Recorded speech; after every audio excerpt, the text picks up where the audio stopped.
राधे राधे प्यारे भक्तों, बिल्कुल शांत रहो, बहुत शांत। क्योंकि जो व्यक्ति शांत रहना सीख गया उसने जीवन की सबसे बड़ी साधना सीख ली। आज तुम व्याकुल हो, परेशान हो, मन में तूफान उठा हुआ है, तुम्हें लग रहा है कि तुम्हारे साथ ही ऐसा क्यों हो रहा है। तुम सोचते हो मैं ही क्यों, मेरी ही परीक्षा क्यों। पर सुनो, वक्त सबका ही आता है। कोई भी इस संसार में ऐसा नहीं है जिसका वक्त नहीं आया। बस फर्क इतना है कि कोई धैर्य से उस वक्त की प्रतीक्षा करता है और कोई अधीर होकर अपने ही हाथों से अपने भाग्य को बिगाड़ लेता है। तुम्हें आज जो अपमान मिला है, जो तिरस्कार मिला है, जो अनदेखी मिली है, जो असफलता मिली है, ये सब स्थायी नहीं है। ये सब भी वक्त का ही एक रूप है। याद रखना, सूरज भी रोज डूबता है, लेकिन क्या वह हमेशा के लिए डूब जाता है? नहीं, वह और अधिक तेज होकर अगली सुबह निकलता है। जीवन भी ठीक वैसा ही है। आज यदि अंधकार है तो इसका अर्थ ये नहीं कि प्रकाश समाप्त हो गया। इसका अर्थ केवल इतना है कि प्रकाश आने की तैयारी चल रही है। पर तैयारी के समय एक बात सबसे जरूरी होती है, शांत रहना। जब तुम शांत रहते हो तब ईश्वर तुम्हारे भीतर काम करता है, और जब तुम घबराते हो तब अहंकार काम करने लगता है। घबराहट में लिया गया निर्णय कभी भी शुभ नहीं होता। आज तुम बार बार लोगों को देख रहे हो, कौन आगे निकल गया, कौन सफल हो गया, कौन नाम कमा रहा है, लेकिन तुम ये नहीं देख रहे कि उनका वक्त आया है और तुम्हारा वक्त अभी रास्ते में है। जो फल कच्चा तोड़ लिया जाता है वह मीठा नहीं होता, और जो फल समय पर पकता है वही रस से भरपूर होता है। ईश्वर तुम्हें कच्चा फल नहीं बनाना चाहता, वह तुम्हें ऐसा फल बनाना चाहता है जिसमें स्वाद भी हो, सुगंध भी हो और शक्ति भी हो। इसलिए वह तुम्हें समय दे रहा है। तपाने का समय, मौन सिखाने का समय, सहनशीलता सिखाने का समय। आज यदि तुम्हें कोई नहीं समझ रहा तो दुखी मत हो, क्योंकि जब भगवान किसी को विशेष बनाना चाहते हैं तो पहले उसे अकेला कर देते हैं। अकेलापन दंड नहीं है, अकेलापन प्रशिक्षण है। भीड़ में हर कोई चलता है, पर जो अकेले चलना सीख लेता है वही आगे चलकर पथ प्रदर्शक बनता है। आज तुम चुप हो, इसका अर्थ यह नहीं कि तुम कमजोर हो। चुप रहना कायरता नहीं है। शेर भी शिकार से पहले बहुत शांत रहता है। जो व्यक्ति हर बात का उत्तर देने लगता है वो अपनी ऊर्जा नष्ट कर देता है, और जो व्यक्ति मौन को धारण कर लेता है वह अपनी ऊर्जा को संचित करता है। याद रखना, ईश्वर शोर में नहीं, मौन में बोलता है। आज तुम भगवान से कह रहे हो, हे प्रभु मेरी सुनो, पर भगवान कह रहा है पहले तुम शांत तो हो जाओ ताकि मेरी आवाज तुम्हें सुनाई दे सके। जिस दिन तुम सच में शांत हो जाओगे उसी दिन तुम्हें समझ आ जाएगा कि जो कुछ हुआ वह तुम्हारे खिलाफ नहीं था, वह तुम्हारे निर्माण के लिए था। लोग तुम्हें तोड़ना चाहते थे पर ईश्वर तुम्हें गढ़ रहा था। लोग तुम्हें गिरते देख खुश थे पर ईश्वर तुम्हें उठना सिखा रहा था। इसलिए धैर्य रखो, जल्दी मत करो, अपने समय से पहले कुछ पाने की कोशिश मत करो, क्योंकि जो समय से पहले मिलता है वह समय से पहले छिन भी जाता है, और जो समय पर मिलता है वह स्थायी बनता है। आज बस इतना ही करो, शांत रहो, विश्वास रखो और अपने कर्म को शुद्ध करते रहो, क्योंकि वक्त सबका आता है, और जब आता है तो किसी को बताकर नहीं आता, वह चुपचाप आता है और सब कुछ बदल देता है। और याद रखना, जब वक्त आता है तो वह शोर मचाकर नहीं आता, वह न ढोल बजाता है न नगाड़े बजाता है, वह चुपचाप आता है, और वही लोग उसे पहचान पाते हैं जो पहले से भीतर से शांत होते हैं।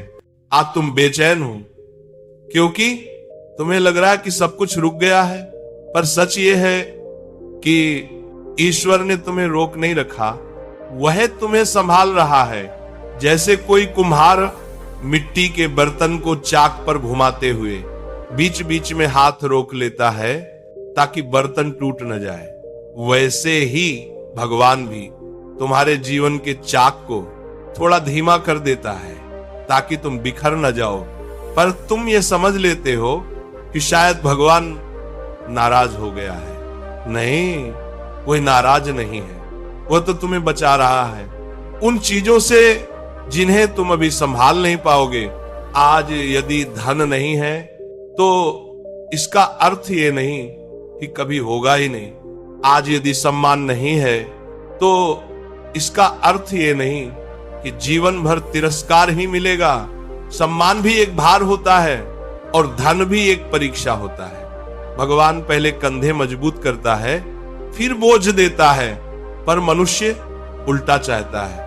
वह पहले बोझ चाहता है और बाद में ताकत। यही कारण है कि बहुत लोग अचानक ऊपर जाते हैं और उतनी ही तेजी से नीचे गिर जाते हैं।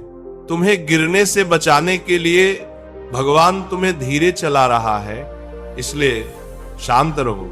जो तुम्हें आज हल्का समझ रहे हैं वे ही कल तुम्हारे वजन से दबेंगे, पर उसके लिए तुम्हें आज सहना पड़ेगा। सहना कमजोरी नहीं है, सहना सबसे बड़ी शक्ति है। जो सह नहीं पाता वह टूट जाता है और जो सह जाता है वही इतिहास बनाता है।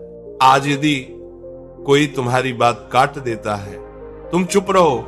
यदि कोई तुम्हें नीचा दिखाता है तो मुस्कुरा दो। यदि कोई तुम्हें अनदेखा करता है तो ईश्वर को देखो, क्योंकि जिसने ईश्वर को पकड़ लिया उसे किसी मनुष्य की जरूरत नहीं रहती। याद रखना, मनुष्य की तालियां क्षणिक होती हैं और ईश्वर की कृपा स्थायी होती है। आज तुम्हें तालियां नहीं मिल रही तो दुख मत करो, क्योंकि भगवान तुम्हारे लिए कुछ ऐसा लिख रहा है जहां तालियां अपने आप बजेंगी। पर उस मंच तक पहुंचने के लिए पीछे का अंधकार सहना पड़ता है। कोई भी दीपक सीधे प्रकाश नहीं देता, पहले उसे जलना पड़ता है और जलने के समय कोई उसकी पीड़ा नहीं देखता, पर जब वह जल उठता है तो वही दीपक अंधकार को चुनौती देता है। आज तुम्हारा समय जलने का है, इसलिए शिकायत मत करो, प्रश्न मत पूछो, बस इतना कहो, हे प्रभु मुझे तैयार कर दो। जो व्यक्ति ये कह देता है उसे जीवन की कोई भी परिस्थिति हिला नहीं पाती, क्योंकि अब उसका भरोसा परिस्थितियों पर नहीं परमात्मा पर होता है। और जिस दिन तुम्हारा भरोसा पूरी तरह परमात्मा पर टिक जाएगा उस दिन से वक्त तुम्हारे पक्ष में चलने लगेगा। ध्यान रखना, वक्त कभी किसी का दुश्मन नहीं होता। वक्त केवल सच्चे और झूठे का फैसला करता है। जो दिखावे से चलता है वह वक्त में खो जाता है और जो सत्य से चलता है वो वक्त के ऊपर उठ जाता है। इसलिए आज भी बस शांत रहो, भीतर से शांत।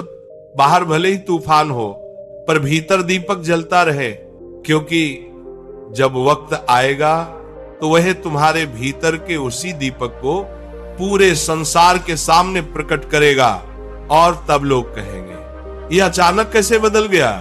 पर तुम्हें पता होगा ये अचानक नहीं था, ये वर्षों की शांति, धैर्य और विश्वास का परिणाम था। और एक बात और समझ लो, दुख तब नहीं होता जब कुछ छिन जाता है, दुख तब होता है जब हम ये मान लेते हैं कि अब कभी कुछ अच्छा नहीं होगा। पर ये मान लेना सबसे बड़ा झूठ है, क्योंकि जिस ईश्वर ने तुम्हें अब तक संभाल रखा है वही तुम्हें अधूरा छोड़ देगा। ऐसा हो ही नहीं सकता। तुम थक गए हो ये मैं देख सकता हूं। मन कहता है अब और नहीं, पर आत्मा आज भी कह रही है थोड़ा और, क्योंकि मंजिल बहुत पास होती है। उसी समय जब इंसान सबसे ज्यादा टूटता है, ध्यान रखना, बीज जब जमीन के नीचे दबा होता है, अंधेरे में होता है, तब वो ये नहीं जानता कि वह दबाया गया है या बोया गया है। पर समय आने पर वही बीज वृक्ष बनकर खड़ा होता है। आज तुम भी उसी स्थिति में हो। तुम सोच रहे हो मुझे दबा दिया गया है, पर सत्य यह है तुम बोए गए हो और जो बोया गया है वह व्यर्थ नहीं जाता। आज यदि कोई तुम्हारी मेहनत नहीं देख रहा तो निराश मत होना, क्योंकि भगवान सबसे पहले मेहनत देखता है, परिणाम बाद में देता है। लोग परिणाम देखकर विश्वास करते हैं और भगवान विश्वास देखकर परिणाम देता है। इसलिए विश्वास मत छोड़ना। अगर आज मन रोना चाहता है तो रो लो। आंसू कमजोरी नहीं है, आंसू अहंकार को धोते हैं। पर रोने के बाद खुद को यह याद दिलाना, मैं टूटा नहीं हूं, मैं बन रहा हूं। क्योंकि टूटना और बनना दो अलग चीजें हैं। टूटने में दर्द होता है पर बनने में अर्थ होता है। और तुम्हारे दर्द का एक बहुत गहरा अर्थ है। तुम्हें आज जो सहना पड़ रहा है वह कल तुम्हारे शब्दों में ताकत बनकर उतरेगा। जिस दिन तुम बोलोगे लोग सुनेंगे, क्योंकि तुमने जिया होगा, सिर्फ कहा नहीं होगा। भगवान उन्हीं को ऊंचा उठाता है जो नीचे रहकर सबको समझना सीख लेते हैं। आज यदि तुम पीछे हो तो यह सीखने का समय है। आगे जाने पर सीखने का समय नहीं मिलता। आज यदि तुम्हें अकेलापन मिला है तो इसे शाप मत समझना, ये वरदान है। अकेले में ईश्वर सबसे ज्यादा पास होता है। भीड़ में मनुष्य की आवाज सुनाई देती है, मौन में परमात्मा की। इसलिए इस मौन को तोड़ो मत, इसे साधो। जो इस मौन को साध लेता है उसके जीवन में कोई भी शोर डर पैदा नहीं कर पाता। याद रखना, हर अपमान तुम्हें छोटा नहीं करता। कुछ अपमान तुम्हें इतना बड़ा बना देते हैं कि बाद में कोई अपमान तुम्हें छू भी नहीं पाता। इसलिए आज जो लोग हंस रहे हैं उन्हें हंसने दो, जो लोग शक कर रहे हैं उन्हें करने दो। तुम्हें साबित कुछ नहीं करना है। सत्य को साबित नहीं किया जाता, वह समय के साथ प्रकट हो जाता है। और जब सत्य प्रकट होता है तो किसी स्पष्टीकरण की जरूरत नहीं होती। आज बस इतना याद रखना, तुम अकेले नहीं हो। भले ही कमरे में कोई ना हो, पर तुम्हारे भीतर ईश्वर बैठा है। और जहां ईश्वर है वहां हार कभी अंतिम नहीं होती। वक्त सबका आता है और जब तुम्हारा आएगा तो वह सिर्फ तुम्हें नहीं बदलेगा, वह उन सबको बदल देगा जिन्होंने तुम्हें कमजोर समझा था। और तब तुम बोलोगे नहीं, तुम्हारी शांति ही सबसे बड़ा उत्तर होगी। और अब एक बहुत गहरी बात सुनो, जिसे हर कोई समझ नहीं पाता।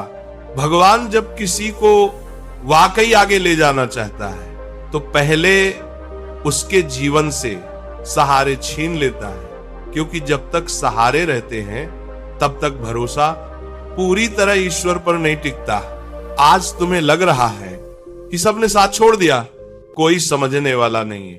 पर सच ये है, अब भगवान तुम्हें सीधे अपने पास बुला रहा है। अब वो नहीं चाहता कि तुम लोगों पर टिके रहो, अब वो चाहता है कि तुम उस पर टिको। और जिस दिन मनुष्य ईश्वर पर टिक जाता है उसी दिन से उसका गिरना बंद हो जाता है। आज यदि तुम्हारे शब्दों में कोई नहीं विश्वास कर रहा तो दुख मत करना, क्योंकि भगवान अक्सर तुम्हें चुप रखकर तुम्हारी आत्मा को बोलना सिखाता है। और आत्मा जब बोलती है तो शब्दों की जरूरत नहीं पड़ती। तुम्हारी आंखों की शांति, तुम्हारे चेहरे का ठहराव, तुम्हारे व्यवहार की विनम्रता, सब कुछ बोलने लगता है। लोग कहते हैं ये बदला हुआ लगता है। हाँ, तुम बदले हो, पर इसलिए नहीं कि परिस्थितियां बदल गईं, बल्कि इसलिए कि तुमने भीतर से स्वीकार करना सीख लिया। स्वीकार करना हार नहीं है, स्वीकार करना समर्पण है। और समर्पण के बाद ईश्वर स्वयं जिम्मेदारी लेता है। फिर तुम्हें अपनी रक्षा नहीं करनी पड़ती, फिर तुम्हें अपना पक्ष नहीं रखना पड़ता। फिर जो होता है वो अपने आप तुम्हारे पक्ष में होता चला जाता है। आज तुम सोचते हो मैं सही होकर भी इतना क्यों सह रहा हूं, पर याद रखना, सही होना हमेशा सुख नहीं देता, पर सही रहना अंत में शांति जरूर देता है। और शांति सबसे बड़ा धन है। धन आया और चला गया, नाम हुआ और मिट गया। पर जो शांत हो गया वह कभी गरीब नहीं होता। आज यदि तुम्हारे पास कुछ भी नहीं बचा तो भी चिंता मत करना। अगर तुम्हारे पास शांति बची है तो समझ लो सब कुछ बचा है, क्योंकि शांति से ही सब कुछ फिर से खड़ा होता है।